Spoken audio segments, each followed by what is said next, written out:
Welcome, everybody. I hope you're enjoying your day so far here at the School District of Palm Beach County's Tech Conference. My name is Jennifer Davis. I am the program planner for secondary science, and I am pleased to be hosting this session on activating student engagement in science, which will be presented by Betty, Jessica, and Andrea, who I'll introduce to you in just a moment. Very quickly, I want to go through a couple of housekeeping moments with you. You can use the chat box over there to communicate. Make sure you like and subscribe to our EdTech PBC channel and use the hashtag PBC Tech Conference when you're talking about us on social media.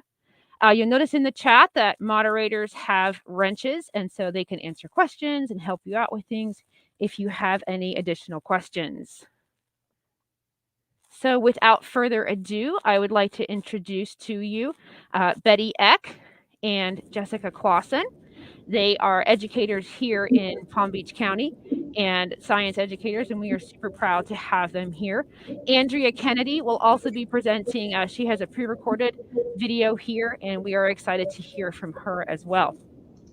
So the session will be recorded and will be available on our conference platform for the next 30 days, or you can go to the YouTube channel for the EdTech team and view it there at any time.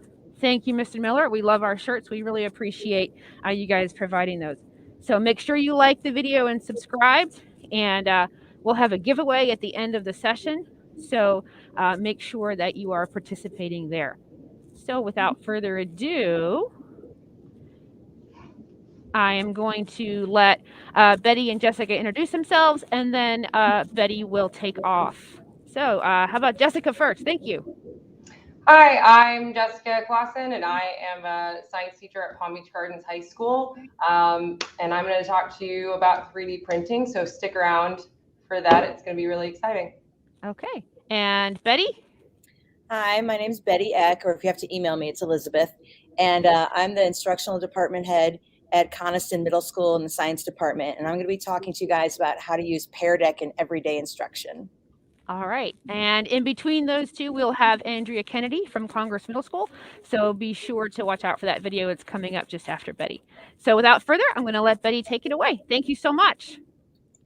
All right. So because this activity today is about engagement, I want you guys to be able to engage. So you're going to have a code here, and you're going to join the Pear Deck. So I'm going to talk to you about how to use Pear Deck, which allows you to make your pre-existing Google Slides into an interactive technology students can use in class on their computer or at home. So if you want to join me at joinpd.com and enter the code GWHOLQ, you can then interact as you would a student, so you can see firsthand from that student mode what my lesson would look like. If not, you can still follow along. I'll be presenting the teacher mode. So we'll let people get in, and I'm going to just give you an overview while you're doing that. So Pear Deck, as I said, is this great technology that I started using during the pandemic, and it overlays a code onto your Google Slides. So you create your Google Slides, and then you choose activities that make it more engaging. So in my class, I use Pear Deck almost every day. On my smartboard, I present what you're seeing. So I present my lesson materials, but students individually follow along on their Chromebooks. That way they can respond directly, and I can assess engagement. Even if a student isn't raising their hand, I have another way to see that everybody's on tasks. So for me, it's provided a chance that I'm getting 100% engagement in my class. You can see exactly who is not participating. You can see how students are participating. It helps you choose who you want to call on. So it gives you a lot of options. So I'm going to start going through it again. At any time, you can join us and go through the Pear Deck. I highly recommend it. I'll leave it live as well, so you can try it out. But let's go through. So the first thing is, this is the view that I'm presenting. Now, as a teacher, I have another dashboard where I can see what's going on. So I can actually show responses and see, oh, my student is drawing me a beautiful picture. And I deliberately left this white with a draw mode on to see if anyone would take the bait and draw on here. Oh, it's so lovely. You're such a talented artist. So it lets me privately know what students are doing while not the whole class is going to see that. So let's take a look. So how long do you think your student's attention span is? So this is a Pear Deck Draggable, where you have an icon and you can drag it wherever you want. So you could quickly have students drag the dot to answer a question or do a quick check in class.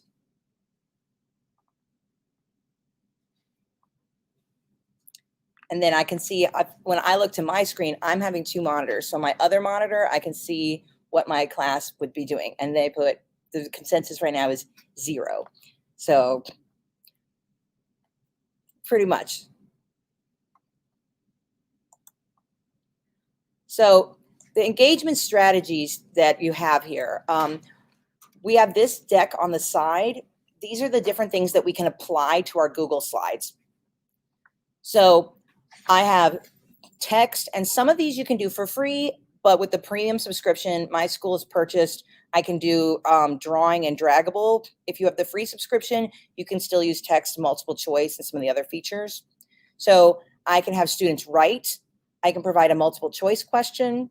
I can have them write a number. I can use a website, do a drawing, or use a draggable. I can also attach audio to a slide. You could do that if you were making independent activities. Again, I'm doing live instruction with mine, so that's not, I don't use that feature that much, but I do like the draw and the text in particular.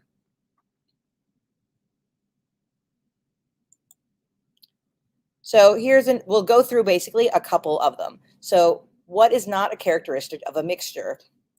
Then I would say, you know, I like to be millionaire and be like, log in your final answer. And again, now you're seeing how long is it taking students, and then I can look at my results and see if they're getting it right or if they're getting it wrong. So I can flip up and show responses that people are getting it right. So I should do it longer than that. So I can see that one person has responded and that they chose B. It does not tell students if they got it right or not, because now you have time for discussion. Then I would go over it and be like, okay, now change your answer to the right one. So I can see who's paying attention. Oh, they got it wrong, but now everyone's corrected. All 20 of my answers are B. So this is just a really simple overlay. You'll see at the bottom is Perry the pair, and then there's a gray bar. So that's showing you that the code is overlaid. So another thing, I like to use the drawing tool to do really easy activities. So the point is just to get them to follow along with this. It's not, you know, like elaborate project. So with my 7th grade, this just says draw the movement of light and use at least 3 colors. So they see these diagrams, but rather than saying, oh, we're going to draw this in our notes for 10 minutes, this is like 10 seconds. I can also model this on the board, so I could do it as well with them. But I can just say this student is showing the color is being absorbed. This student is showing the color being reflected and hitting the eye.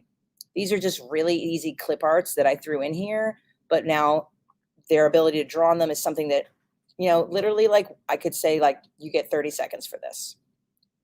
So it lets you get more kind of quick checks constantly going in your lesson, and things that you're not necessarily going to be able to see just by circulating.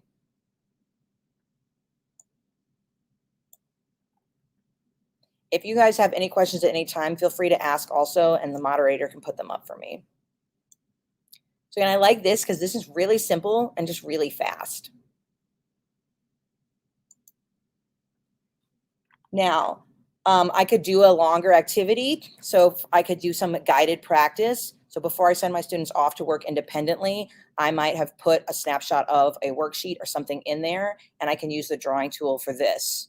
So in this case here, I can do this with them on the smartboard. Again, I can draw on it on the smartboard as well, and they can follow along. And then I can see their responses. So if on my other screen, I'm looking what they're seeing. So right now, if I look at my responses, I have a student and they have gone through and colorfully done this, and they've marked those answers. So I can quickly see who's following along, what they're doing. And again, I don't now have to go back and grade this. I could just really quickly see where are we making mistakes and where do I need to go back and reteach immediately. Oh my gosh, nobody understood that, or everyone thought that ammonia was an element. Let me go back and re-talk about that now. So I'm not waiting to collect data. I'm not waiting to grade a worksheet. So it's about really just quickly seeing a snapshot of what everyone is doing.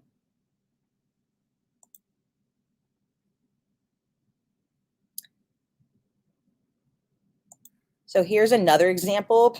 These are all using the drawing tool. In this one, I'm asking students to use different colors to circle.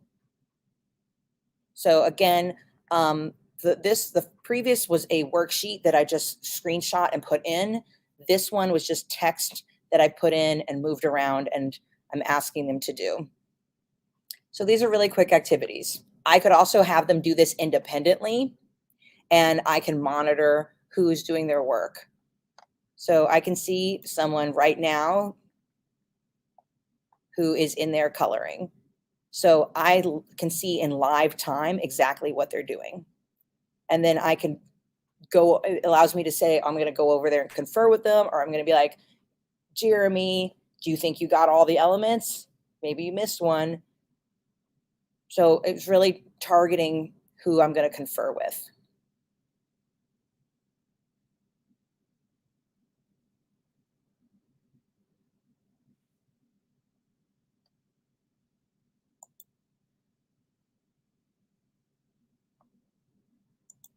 Now, let's look at the teacher dash. That's just a couple kind of fun things you can do. The teacher dash is what I look at on my other screen. So I have my smartboard where I'm presenting, and then on my desktop, I can look at what's actually going on. So here is an example of my dash. So in my dashboard, I have my slideshow, and then I have student work. So I can see my roster. In this case, on my roster, why is it cutting this off a little bit? I can see that I have 23 students who have joined the Pear Deck. So right now, when I screenshot this, none of them were logged in because I did not screenshot it in the middle of class. But I could see, first of all, are we ready? Do I have 23 out of 23 students who are logged in? So I now immediately know that's on their computer screen because it's telling me who's logged in. I can also see at the bottom of this slide, I have to make that go away, that it will say how many have responded. I'll flick back. I want this bar to go down. Anyway, under here it says 20 out of 23 students. So I'll know that also would be like if they're doing an activity, I can see, there it is. So we have 20 out of 23 students. Maybe I had 2 students absent and 1 student who is just in La La Land or in the bathroom.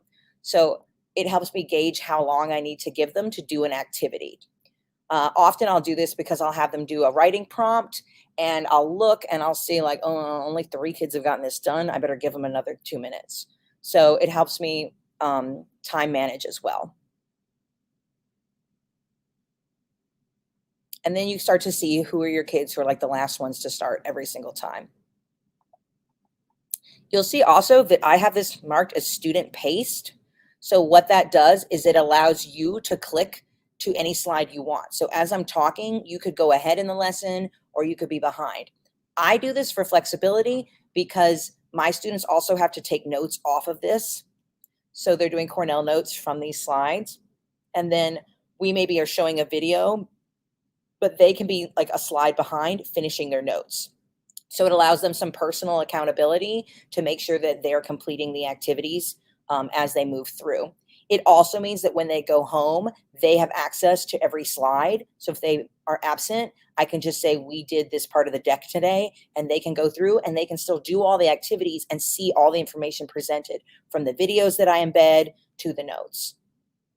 Again, you can even overlay yourself talking onto it, and then you really are providing the full lesson. So with me having students in quarantine, they're really still getting a lot better quality of information, me being able to give this to them. You can put it on teacher paste as well, which a lot of my colleagues have started with and then gradually released. So in that case, when I click ahead, it forces every student's screen ahead so that they're all on page with me.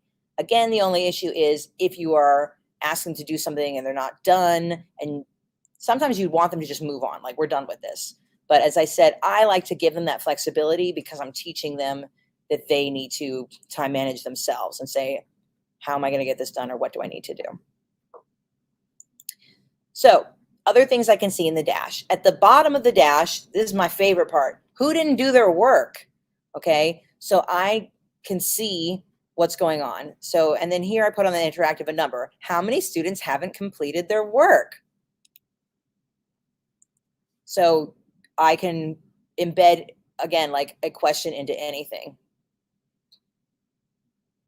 And then, of course, it is 3 students. And I know, you know, Johanna was absent or what was going on. So I can see exactly that if I'm on every slide and every time the same student is not doing their work, I can go over and circulate with them or, you know, provide an intervention. There's also options here that I can leave a comment or star. So again, here's an example of the bottom of my cube where the student's comment is popping up. So whatever question they were responding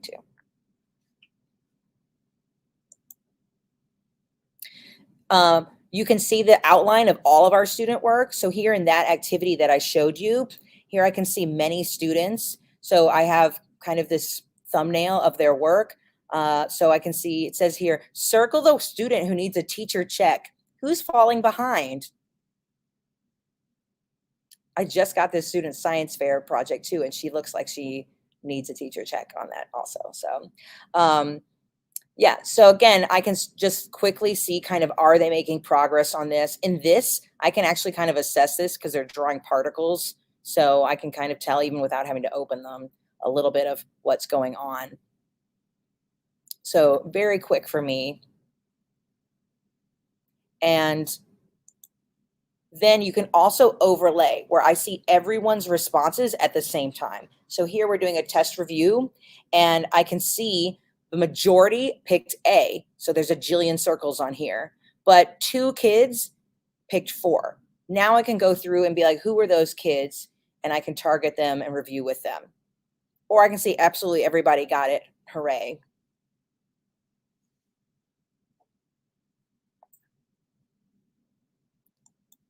So again, I'm just going to show you a couple examples because this is just an interesting overview of how this can look. As if you want more details about how to start working with it or how to launch the program, we're happy to help anybody.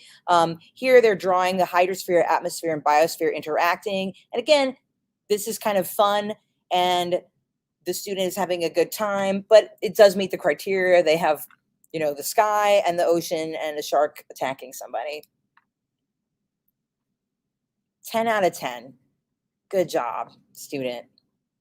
And again, this creates more engagement. It's fun. They're having a good time, but they're thinking about the task.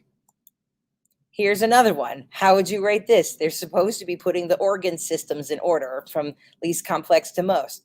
This student likes to draw me Dragon Ball Z every single day. You know, he's a student who's going to be off task. So it's not to say that you aren't going to have kids who are off task, but it's easier for me to know that they're off task. And then I'm like, wow, that's such an astute observation. Like, I'm really impressed by what you did. And he looks at me like, yeah. But I would rather him draw on here than take a nap. So again, it's like, what are the level of engagement you're working towards? So I see 100% engagement, and then it's steering them on task, on topic. So here's another example where I gave them a cartoon that goes with a TED Ed that we watched. So they fill this out, and it's the argument between Schwann and Schleiden. So again, it allows them some creativity. So they're practicing discussing cell theory, but they can put this on their own words. So they're interpreting what was said, but it's funny. And this, in this case, like also builds community because I'm reading and I'm like, oh, this is great. Comedy gold. I love it. So the last thing is just, if you have any thoughts, again, I just want to tell you, I think this is fun and I think kids enjoy it. It's especially great if you have touchscreen computers, and it only takes like 10 seconds and now you know everyone's paying attention. And it's a great way to know nobody's like playing video games on another tab, because I would know, because I can see basically every second of what you're doing. Eddie, So thank you so much. We appreciate you sharing your experience with Pear Deck, and it looks like it's super engaging. And I know from experience, it's super easy to use. So to everybody out in comment land, it really is super easy to use. You can't break it. Try it out, and you'll really find it effective with your kids. So Betty, thank you so much for sharing. And we're going to go on and watch a brief video. One of our presenters, Andrea, couldn't be with us today. So I am going to share a video from her, and I hope you all enjoy it. Hi, my name is Andrea Kennedy, and I teach 8th grade comprehensive science and physical science honors at Congress Middle School. And I'm going to talk to you today about ways that I incorporate teaching into my daily lessons. So I use Google Forms for this. And the benefit for this is, once all of the students have filled out their chats, you can then turn that into a Google sheet or an Excel sheet, and you can share with other teachers, you can share with your admin, and you can use it to compare maybe the data chat from Unit 1 to the data chat to Unit 3 and see, how your kids are improving. It's also a good way for them to look back and be able to see, okay, well, I said in Unit 1 I was going to do X, Y, Z, and I haven't done any of that. And that's why my score still looks the way that it did in Unit 1. So it provides useful tools for you and the students, as well as other teachers that you may be team teaching with. You can also put directions right into the Google Sheet to the Google form, so that those kids who might need the directions 3, 4, 5 times, they can just keep going back and referring to it, and they have step-by-step list of what they're supposed to do. The next one would be stations. So for stations that typically you would have the students moving around the room to different locations and doing different activities, I like to use Thinglink. And Thinglink is sort of like digital stations, or it's like one-stop shopping for all the information. So you create a Thinglink, and the way that I like to think about it is sort of like a virtual web quest, but you can add different types of media in there. So you can use podcasts, you can use images, you can use different websites or YouTube videos or your own created videos. I use podcasts a lot because I have an issue where, and we probably all have this issue, but copy and pasting. The kids will read something, and if it's digital, it's copy and paste. So with the podcasts or with a recording, they have to listen to it. They can slow down the recording. They can get captions, but I don't do that because I don't want them to have the printed words. I want them to hear it. It's also good for students with different learning styles, because you can put all those different types of media in there. And so it has something that appeals to everybody. It can be printed out. So all of the links that you've put in there, like if you see the picture at the bottom, the little red video icon is the opening video or the directions or the instructions. And then the other yellow icons are each of the locations that they're supposed to visit. So if I needed to, for ESE modifications or ESOL modifications, I could print out each one of those areas and give them a hard copy, so it can easily transition between hands-on and digital. So during the pandemic last year and the year before, we were trying to figure out, how do you teach science without a hands-on lab? And so we started out where just the teachers would do the lab and we would record it. And it's just not the same as the kids interacting. So Phet simulations, I really like because they are free. There's no subscription needed. Most of the lab write-up activities can be found online, and they can be easily assigned through Kami so that there is 100% paperless assignments. And I especially like them because you can show topics or activities that cannot be simulated in a classroom. You cannot simulate building an atom in a classroom in any meaningful way. And so what this allows you to do is build the atom so that you can see how the charge changes, how the atomic number changes the name of the atom with the proton. And that's really things that you couldn't simulate in a classroom. So sometimes I'll let the students work in groups on this or with a partner. Other times it's individual work. But it's very minimal to set up, and it can be assigned through Google Classroom. So that's a major plus. Group work. So this is a Google Drive suite app, and the thing that I like about it is, think of it like digital anchor chart work or assignment. So I don't know if anybody remembers, but we used to have Board Builder through another app through the district, and that went away. And so this is kind of the same idea. There are different formats that you can choose. So you could do a T-chart, you could do a Venn diagram, you could do a concept map. Multiple students can work on one Jamboard. So there's group collaboration. You can monitor multiple Jamboards at a time so that you can see who's working, who is not working. You can also look at a version history where you can see who did what. And then it can be saved for a PDF that they could either print out or submit the PDF to Google Classroom, however you wanted to do it, as something that they could refer to later. All right. So I have one more video that I'm going to show from Andrea. There we go. Next part would be for exit tickets. So exit tickets in my classroom need to be quick. They need to be done in like 2 minutes or less. And so I found that Flipgrid works really, really well for that. Most of the videos are recorded in like 1 minute and 30 seconds. You can do it for a little bit less or a little bit more, but I like to make sure that it's done in under 2 minutes. So very quickly, I can assign a Flipgrid link, and the kids click on the link, they enter into Flipgrid, they click record, they say what they have to say, and then it's done. For those kids that are shy, they can hide their face like you see in the picture there.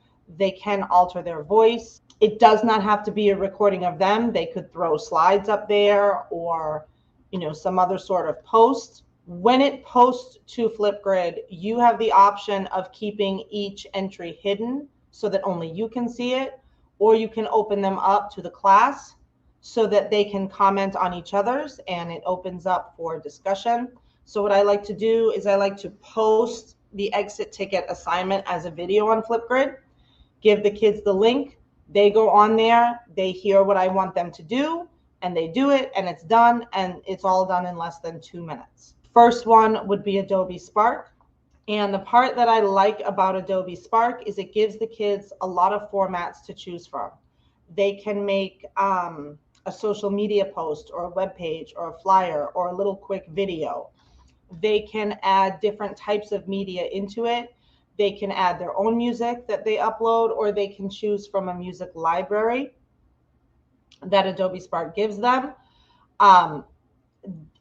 Adobe will offer them a free account, and it just gives them a chance to be creative and work with different types of media outside of Google. And I think that's important for them to be well versed in different types of platforms. I also use YouTube. And so we've set up a class classroom YouTube channel, and the kids can do paper slides videos. They can post their Adobe videos from Adobe Spark.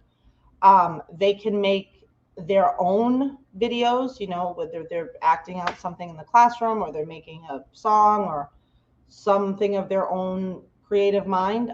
They can post that there. The benefit to this is they're not handing me in a piece of paper that then has to be graded.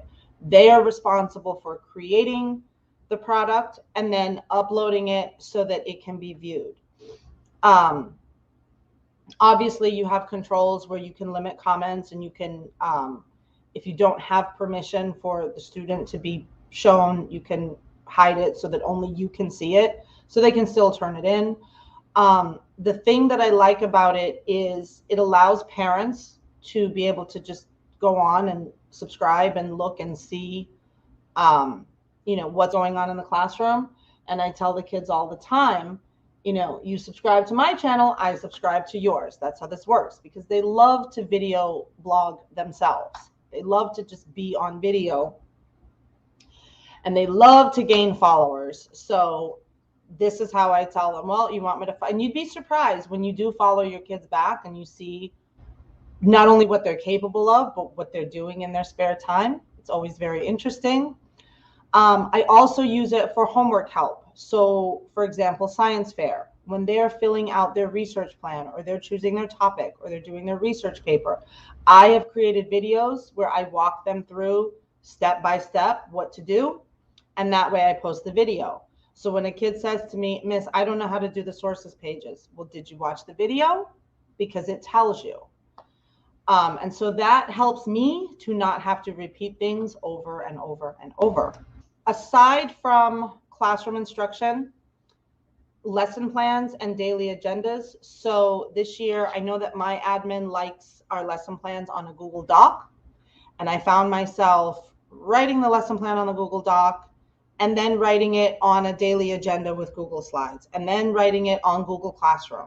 And then when we came back into the classroom, we had to post it on the whiteboard. So here I am writing these things over and over and over. So I figured, you know what, I'm just gonna copy and paste from my lesson plan on my Google Doc, and I'm gonna throw that right into a slideshow, which is going to double as my daily agenda, and then triple as my, I guess you would call it my welcome slides, you know, what the kids are supposed to do when they come in the room. So it's all into one slideshow, and that way I can present that daily agenda on my smartboard.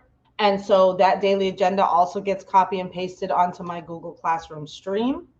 And then I have, you know, the overhead projector for whatever I'm showing that day, or vice versa. That way my daily agenda is always there when anybody walks in the room. It's always there for the kids to see, and it frees up a lot of space on my whiteboard because I don't have an enormous whiteboard. I don't have a lot of room. And so I always found myself with everything that has to be written on there, I'm running out of room, and I'm like, you know, squeezing diagrams into the side. So this way it's all on one, and I'm just doing it one time and then showing it multiple ways. Relationship building is really important. So, you know, regardless of everything. Hey, everybody, welcome back. I'm going to stop that just a little bit short so that we have enough time to hear from Jessica Claussen from Palm Beach Gardens High School. And she is going to be sharing with us how she uses 3D printing in her classroom. So, whoops, wrong layout. Sorry. There we go. So without further ado, Jessica, take it away. Thank you. Thank you. Hi, everybody. Thanks for joining our session this morning. So like she said, I'm going to talk to you guys about 3D printing. As you can see, our media center is equipped with some 3D printers, and I absolutely love bringing my kids down here to be able to use them. We haven't been able to in a year and a half, so I'm kind of excited to get them back in here. I really like bringing 3D printing into my classroom because you can use it multiple ways, and you can get some of the more creative kids get, you know, more involved and really excited, and some of the other you have kids who are more hands-on and kinetic learners can you know, see and feel and stuff like that. So you bring in creativity with problem solving skills by allowing kids to kind of build their own models or 3D print different bits and pieces I'll give you examples of, and really get hands-on with material in a different way. For example, here's the picture I've got. You can make chemistry models. They're really expensive to buy, but if your kids can 3D print their own, then they've got some additional buy-in to the activity as well. So a couple of websites that have, you don't have to start from scratch. This can seem overwhelming at first. And so I wanted to also show everybody that it doesn't have to be, that it can be a very easy transition into incorporating it in the classroom. So we have Thingiverse from MakerBot, which is a 3D printing company. That's where most of ours have come from. And they have Thingiverse for education, and you can filter and pick out different projects or designs. So a walking robot, a T-Rex skull, gliders, you've got rubber band cars, you have cell models, balloon cars, the periodic table, DNA, so on and so forth. A lot of these are open source from other teachers or other people. And so it's kind of a community website where other people share their designs and projects that they've made, which I really like. And it brings in that community idea of science to the classroom, which is something that we all try to talk about as well. So this is a really good example of that. It also can bring in here's a Sphero. It's another like robot that some schools have, so they incorporate different things. So that's a good place to start to find projects. And then if you're having your students create something from scratch, there's a website called Tinkercad, and it has 3D designs you can import, or there are lessons that shows them how to manipulate the workstation. So it starts getting their, it incorporates that STEM, that engineering aspect of it, to kind of work in a very basic AutoCAD type design space, which is really neat. If you guys want to see it in action, here's a time lapse of a pumpkin. It took 5.5 hours to print, but we've time lapsed it in 24 seconds. Jennifer can play that so you guys can see what it looks like. The kids love to watch this happen. They will literally stare at it the whole time if you let them. Happy Halloween, there's a pumpkin.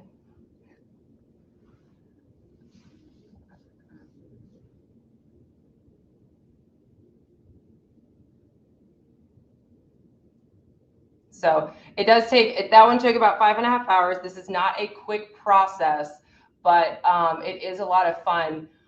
Pre-COVID, this is an activity that I did as an example, just to show you guys. We did the classic dragon genetics lab, where I gave them eggs that had the chromosomes like printed on it for them for different characteristics. And then in Tinkercad, they had this, the pieces were already there for them. They were able to, depending on what their chromosomes were, dominant, recessive, codominant, things like that, they put together the characteristics to build their dragon, and what color the dragon was, depending on the chromosomes, and they had to do it in pairs and then print it. And they were able to, I checked it as a quiz grade, and they were able to take it home. Each partner was able to take it home with them. So it was something that was more interactive, a little bit more fun, something new, and they got to take it with them, which was really fun. Some other ideas that other teachers have done and things that I plan on doing this year. We had a teacher a couple of years ago do, for environmental class, it was her students were making sustainable cities. And so they had to research sustainable what makes cities sustainable. And they used our Legos and 3D printers to build them on our tabletops. And then they had to do a write-up and everything about them. This year, my physical science team and I are going to have our students incorporate 3D prints into Rube Goldberg machines. And that'll be a component, and possibly our egg drop. And it's, for me, it's also a great way to do models and manipulatives, just like that, the chemistry manipulatives, because kids can build them themselves, get hands-on with it, and really interact with it instead of it being an abstract concept. It makes it more concrete and more engaging. So that's why I like 3D printing. Thank you so much, Jessica. That looks really, really cool. And happy Halloween, everybody, with that pumpkin. That was really, really cool. So I want to thank Jessica and Betty for joining us, and Andrea, who joined us via video. So thank you to all of our presenters for joining us today. So I want to remind everybody that we have a couple more sessions coming up. Later today, we have an hour of lunch and networking, and then please don't forget to join us during our next session starting at 12:45. In addition, at this session, we have door prizes to give away. So the directions are right here on the right-hand side. Please make sure you read that third bullet and type very, very carefully into the chat so that you are eligible to win our prize, which for this session is 4 admission tickets to the South Florida Science Center. So I am going to pull up our giveaway tool, and I have a couple of entries. So type that into the chat there. Make sure you type it exactly like I showed it to you. I'll go back for just a second. Hashtag PBC Tech Conference right there in the chat. No spamming, just one time per entry. And we want to thank all of these companies who donated door prizes for our tech conference today. So, okay, the entries are going up. We'll give it another minute or two for everybody to get their entries in, and then we will do the draw. So once again, we are giving away 4 tickets to the South Florida Science Center and Aquarium. If you haven't been there, it's fantastic. Make sure you check it out. All right, we're up to 12. I'm going to give it 30 more seconds for our participants to enter the drawing. 30 seconds. 10 seconds to get your entries in. 10 seconds.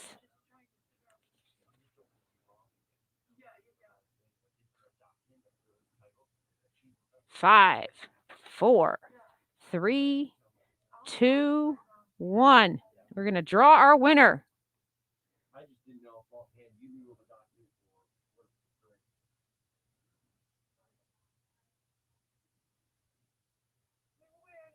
Who's it going to be?